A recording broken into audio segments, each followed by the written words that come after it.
Je m'appelle David Delbroek, j'ai 52 ans, j'habite en Belgique, dans la partie francophone du pays, la province du Hainaut, dans un petit village qui s'appelle l'Ers-Nord, et je suis directeur d'une maison de retraite. Après un mois de travail, je me sens pas trop mal. On a eu des semaines plus difficiles au début. J'ai eu une grosse période de fatigue, je vais dire, il y a une quinzaine de jours, mais en fait, on a été testés, donc tous les employés ont été testés dimanche passé, tous les résidents ont été testés dimanche passé, et tout le monde est négatif. Donc je ne sais pas si c'est un dopant ou quoi, mais ça a quand même ça a donné beaucoup de valeur à tout le travail qu'on avait mis depuis ce temps-là pour plus avoir de cas, que tout se passait bien pour l'instant. Donc je trouve que la fatigue passe, quoi. C'est comme un sportif quand il a des résultats valables. Au début, c'était des grosses journées parce qu'il fallait tout organiser, il fallait acheter le matériel nécessaire, les masques, les blouses, le gel hydroalcoolique. Bon, alors il y avait beaucoup aussi d'après-travail dans le sens où les gens me téléphonaient donc à toute heure. On a été confinés le 12 en maison de retraite, le 12 mars, avant la population.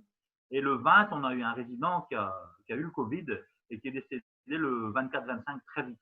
Et c'était une personne âgée, bien sûr, mais qui était relativement bien, avec lequel on avait beaucoup de relations. Et franchement, on s'est demandé si ça allait partir en live. J'étais vraiment fatigué nerveusement et mentalement, et tu te dis où ça va s'arrêter quand. La grande différence, c'est les relations en interne, c'est-à-dire que déjà entre membres du personnel, déjà il faut essayer même entre membres du personnel de garder la distance sociale le maximum. Donc les gens en arrivant, de toute façon, se désinfectent les mains, de toute façon, ils s'habillent.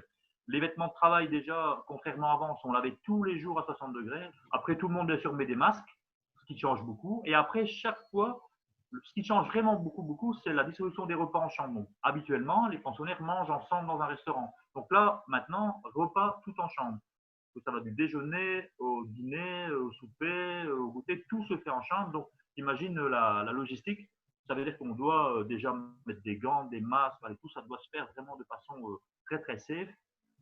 Mais en plus, il faut monter le repas à l'étage, assiette par assiette. Donc, il y a bien un chariot, il y a l'ascenseur, mais malgré tout, c'est carrément une autre logistique. La même chose pour débarrasser le repas. Pour ma part, en tant que directeur, le gros changement, c'est que je dois être vraiment sur le qui-vive 24 heures sur 24, parce que depuis le début de la crise, à toute heure, il y a des questionnements de la part du personnel, des fois des choix. Par exemple, une pensionnaire qui est en fin de vie, est-ce qu'on fait rentrer la famille, comment je dois remplir un questionnaire tous les jours avec le nombre de gens positifs, pas positifs, les gens douteux, le nombre de masques qu'on a, le nombre de blouses qu'on a, le nombre de gants qu'on a, le nombre de litres de gel hydroalcoolique, le nombre de gens sous oxygène, le nombre de bonbonnes d'oxygène. Bon, il y a plein de questions tous les jours avant qu'il n'y avait pas. Au départ, quand ça a commencé, c'est clair que c'est pas le genre de travail que j'aime bien. Moi, j'aime bien le travail sur le terrain, donc plus être avec les gens, du social. Cette crise, je vais pas dire moi, ça me découvre un bon côté chez moi, mais tu vois, j'étais tout le temps cool, et je pensais pas que j'aurais pu à un certain moment, vu que c'est la crise, il a fallu changer son fusil d'épaule et mettre les choses vraiment les points sur les i tout le temps, et je le fais facilement. Avec le personnel soignant, il n'y a aucun souci. Pour l'instant, je crois qu'on est un petit exemple dans la région de maisons de repos où ça se passe bien. C'est un peu comme les chanteurs là, hein. Tu es en haut de l'affiche, tu vois, et tu te demandes après comment ça va se passer. Il y a plein de gens qui téléphonent et oui, tu as l'impression vraiment d'être un acteur important dans le village.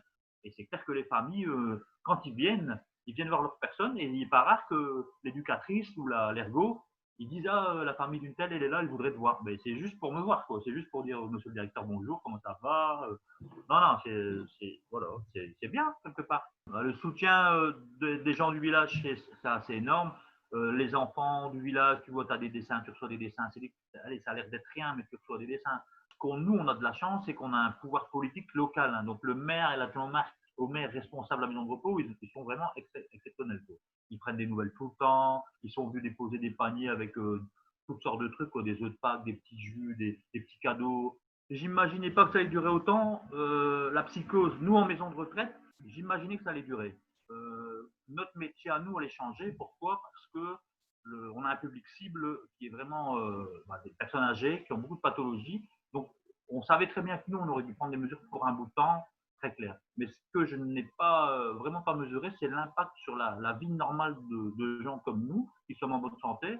Moi, je m'attendais à ce que ça dure le confinement en maison de retraite. Franchement, j'étais préparé fin décembre de l'année. Vraiment. Tant qu'il n'y avait pas le vaccin, je ne voyais pas comment à un moment réouvrir les portes aux visites et au va-et-vient habituel dans une maison de retraite. Moi, je suis prêt jusqu'à fin décembre. Ça va être très compliqué. Pourquoi? L'après, c'est quoi? C'est remettre en route des relations les plus bienveillantes avec les pensionnaires, mais toujours avec le risque de dépasser les barrières physiques et épidémiologiques, tu vois, jusqu'où on va aller pour recréer une proximité avec les gens. Et après, il y aura, à mon avis, et c'est certain, un relâchement. Un relâchement. Ça, on peut pas. Les gens ne savent pas être à 100% tout le temps. Donc, il y aura un relâchement. Je dirais que c'est même pour ça que je me suis battu pour déjà donner des congés supplémentaires pour que ce relâchement puisse déjà se faire pendant la période. Ils peuvent déjà souffler de temps en temps. J'ai eu une petite période au début, franchement, une période de déprime, de dégoût, de déprime qui a duré 15 jours, je pense, où j'ai vraiment, tu te poses des questions sur la vie en général, mais après, tu te dis, c'est une épreuve comme des familles en ont. Là, c'est une épreuve que tout le monde vit en même temps, mais tu as des familles qui ont une épreuve à un certain moment où il y a quelqu'un qui est frappé d'une maladie, d'un cancer. Donc, tu crois aussi, moi, par exemple, quand j'avais 17-18 ans, j'ai perdu mes deux meilleurs amis. Là aussi, pendant 15 jours, 3 semaines, même 6 mois, tu vois la vie autrement, tu as une base de réflexion. Donc, c'est clair, tu ne peux pas dire quand j'ai dit non, si, il y a une base de réflexion, mais ça n'a pas abouti à quelque chose de nouveau parce que toutes les crises, qu'elles soient dans ton foyer ou même chez des amis, impliquent une réflexion. Et à 52 ans, je crois que la plupart des réflexions sont faites. J'espère à quelques mois pouvoir au moins avoir une frontière ouverte, là, celle qui est un petit peu au sud de ma maison, pour que je puisse quand même venir chatouiller mes amis français au courant du mois d'août, au mois de septembre.